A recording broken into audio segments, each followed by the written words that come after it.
One of the things that happened on the news cycle, I didn't pay a lot of attention to the news when I'm on vacation. I bet you don't either, right? But I did see that there was a verdict, I think it was on either Thursday or Friday last week, in that Oxford, Michigan case of the parents. Remember this story? Their high school son ended up shooting up the school and killing a couple of people. He is serving life in prison.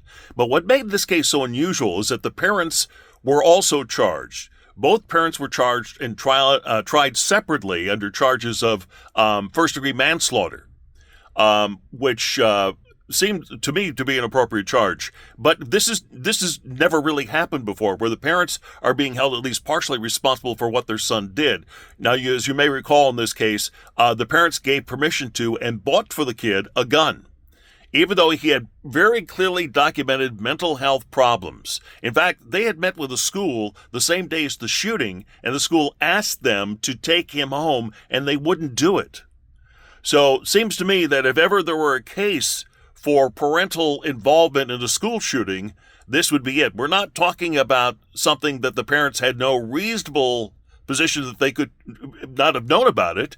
I mean, his mental health was on display for everybody. The kid even wrote a help me letter at school the same day that he did the shooting. So both of those parents have been convicted. Their son is serving life.